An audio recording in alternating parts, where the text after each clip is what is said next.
নতুন করে ভয়ের সংস্কৃতি এই বাংলাদেশে আমরা আর গড়ে উঠতে দেব না।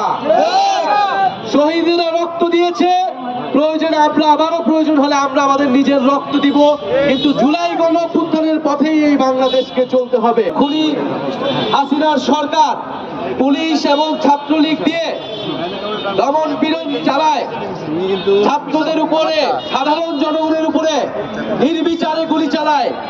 তখন ছাত্র, শ্রমিক, সাধারণ জনগণ সবাই এক দফার দাবিতে রাজপথে নেমে এসেছিল। আমরা জানি গাইবান্ধার 6 জনেরও অধিক ব্যক্তি শহীদ হয়েছে এই গণ অভ্যুত্থানে। বাংলাদেশের এই দ্বিতীয় স্বাধীনতার জন্য গাইবান্ধাবাসীর এই আত্মত্যাগ বাংলাদেশের মানুষ, জাতীয় নাগরিক পার্টি চিরকাল ধরে মনে রাখবে, শ্রদ্ধার সাথে স্মরণ করবে সেই সকল শহীদদের।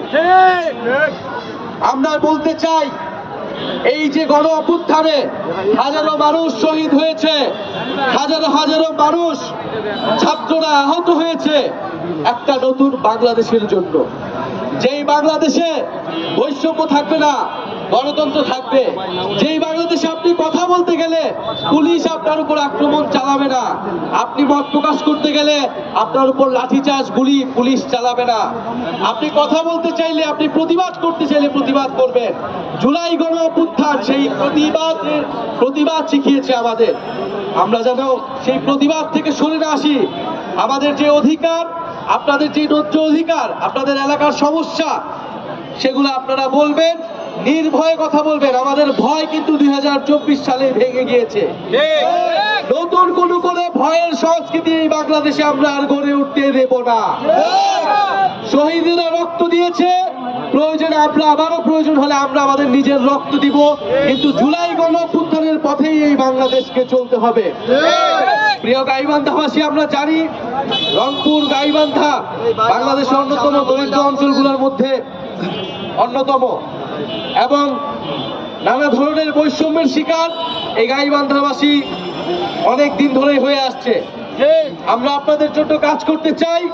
আমরা একটি নতুন দেশ গড়ার ডাক দিয়ে এবার রাজপথে নেমেছি। 2024 সালে আমরা শেখ হাসিনাকে উৎখাত করার জন্য রাজপথে নেমেছিলাম।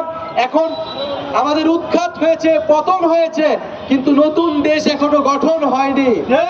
সেই নতুন দেশ গঠনের জন্য এবার আমরা রাজপথে নেমেছি। আমরা গাইবান্ধা দিয়েই শুরু করেছি, কারণ গাইবান্ধা থেকে আমরা মনে করি যে পিছিয়ে পড়া মানুষ, যারা অর্থনৈতিক বৈষম্যের শিকার, যাদের অধিকার এখনো আদায় হয়নি, তাদের কথা